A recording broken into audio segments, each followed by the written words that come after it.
Yo quisiera hacerles unas preguntas finales a los dos. No puedo evitar la alegría de saber que están reunidos en este diálogo, que por primera vez los tenemos a los dos, escritor y científica, y la relación tan maravillosa que yo sé que vamos a encontrar en ambas áreas, porque para eso también es la idea de un museo de la salud, para que haya una mirada integral, holística, una mirada donde las distintas áreas puedan conversar, donde rompamos las fronteras feudales, si se quiere, y podamos intercambiar el conocimiento. Quiero entonces volver un poco a la pregunta inicial, ya con un poco más de hondura, y es esa reflexión que nos trae este momento de la pandemia y del virus, a una mujer que ha estado destinada a buscar ese secreto del hongo esquivo, del hongo que se pierde, que no se sabe dónde es que está realmente su materia, y lo ha estado buscando por años, y ya por fortuna sus alumnos y esa playa de talento que ha producido usted, doctora Ángela, persevera en esa tarea tan compleja, pues, de la micosis patógena, ¿no? y de cómo también esas enfermedades tan duras pueden ser tratadas. Para ustedes dos, esta crisis del COVID-19, este momento que nos pone como en una detención, como en una pausa obligada, ¿qué puede significar respecto a la salud pública y en especial a los derechos humanos que hoy de alguna manera se ven vulnerables? La doctora Ángela lo decía al principio, con la imagen de Pedronel, las inequidades, la desigualdad social, el acceso a los servicios de salud y por supuesto esas condiciones de dignidad para la protección y el cuidado de la vida. Ese enfoque de salud pública, trayendo un poco también a Héctor Abad Gómez, si se quiere, a esa reflexión sobre los derechos humanos hoy en esta pandemia. Pablo. Sí, cuando comenzó el confinamiento se me pidió que hiciera un ensayo sobre literatura y pestes a propósito del coronavirus. Eso fue en abril, mayo, y yo entonces me puse a leer y a releer en ciertos casos los textos clásicos de la literatura que tratan sobre las pestes.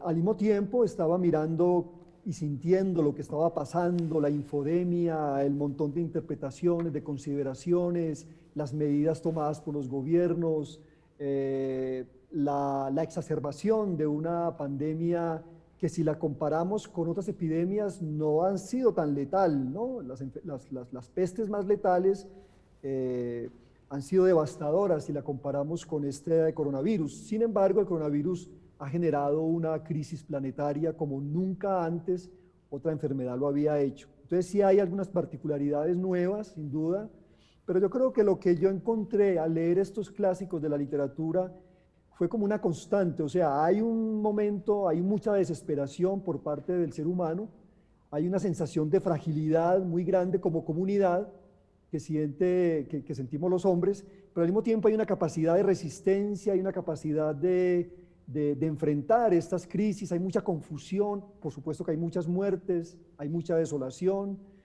Finalmente quiero decir que en realidad lo que está pasando ahora lo podemos entender mejor si acudimos a estos grandes textos de la literatura, si acudimos a Tucídides, si acudimos a Daniel Defoe, si acudimos a Manzoni, si acudimos a Albert Camus, a La Peste. Inclusive yo soy un amante de la literatura antigua y he estado leyendo mucho últimamente un libro que me parece precioso y que fue escrito durante la peste antonina, que son las meditaciones de Marco Aurelio. Y he encontrado en este emperador un montón de actitudes muy interesantes como regente, como gobernante, muy distintas a las que están haciendo los gobernantes de ahora en este mundo que vivimos. A mí me parece que ha habido una torpeza en general frente al manejo de la pandemia. Yo creo que nos encerraron demasiado pronto, que nos han asustado mucho, que me parece que han abusado de nuestros derechos. A propósito, yo sé que muchos científicos dicen que hay que hacerlo por el bien de todos, pero a mí me parece que se les fue la mano, que se les ha ido la mano y que deben ser criticados, porque la función de nosotros Hablo pues en tanto que escritor, que intelectual, que profesor, que ciudadano, es también reaccionar frente a estas medidas. Por supuesto, no voy a negar que ha habido medidas que muestran la grandeza humana, ¿no? La solidaridad, la capacidad digamos, de unión de las personas. Por supuesto que sí, pero me parece que en ese sentido los derechos humanos sí se han violentado terriblemente. En nuestro país han pasado cosas muy difíciles y muy duras durante esta pandemia que o sea, en vez de ayudarnos, nos precipitan más a la desesperanza, las masacres, los asesinatos de los líderes sociales, el desempleo que está creciendo de una manera galopante, la desigualdad social que ha aumentado impresionantemente. Lo que decía la doctora Ángela ahora, la crisis económica que se ha desatado podría hacernos concluir que ha sido peor el remedio que la enfermedad. Sí, como si se hubieran destapado las realidades que ya traíamos, los lastres. Doctora Ángela, su reflexión sobre este momento. Mi reacción contra este momento es contra este bicho maldingo que se llama coronavirus. Los microorganismos, porque eran capaces de contener en ese cuerpo minúsculo de micras, que es la milésima de un milímetro, tanta información genética que les pudiera permitir fabricar enzimas a la llamada, es decir, que frente a un sustrato que no pueden digerir, saquen de alguna parte una enzima que lo digiere. De esa capacidad para un microorganismo de este tamaño, retar al hombre y llevarlo a enfermarlo, y no solamente a enfermarlo, sino a matarlo. Es decir, es un cúmulo de propiedades biológicas que uno no entiende cómo caben en un cuerpo tan pequeño. Entonces, por eso los admiraba y por eso estudió microbiología, porque me parecía que era un mundo increíble el que estos pequeños seres encerraban con ellos. Pero ahora con la pandemia yo estoy detestando a este coronavirus. Y si hubiera sabido que era capaz de hacer lo que hace, no había estudiado microbios, así detestado del paso.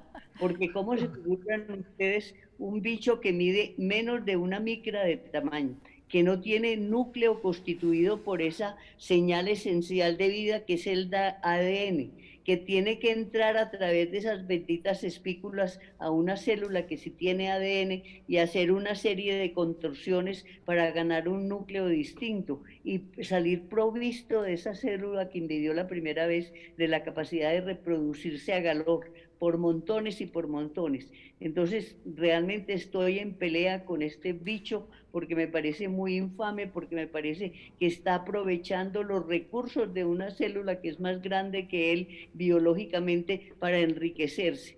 Adiós el coronavirus. Si hubiera sabido que existía este bicho tan asqueroso, no había estudiado microbiología. Pero muy necesario el estudio, ¿no? Porque es la esperanza para poder abrir un camino que nos ayude, pues por lo menos, ¿cierto?, a sentir que la vida no ha llegado a su final en una situación tan oscura, tan difícil. Reina, déjame hacer un comentario. Sí. Estamos pendientes de una vacuna, ¿sí o no? Sí, así Todo el mundo mira las vacunas, hay 200 embriones de vacunas que están siendo exploradas en el mundo entero, pero hay una cosa que a mí me confunde mucho. Esas espículas, que son aquellas primeras estructuras que entran en contacto con la célula eucariótica como las nuestras, tienen unas proteínas especiales que le permiten hacer la unión de la espícula con la célula hospedera. Pero resulta que este bichito tiene unas proteínas en esa espícula y seguramente muchas de esas 200 vacunas que están en camino están dirigidos a las proteínas de la espícula, que son el primer contacto entre el bicho y el humano. Pero resulta que este señor tiene una capacidad tremenda de mutación y lo que produce hoy en proteínas no va a existir mañana. Esas proteínas están en la espícula. Por consiguiente, si usted produce una vacuna contra la proteína de hoy de la espícula y esa vacuna puede que no le sirve porque ya pasado mañana el bicho ha mudado de traje.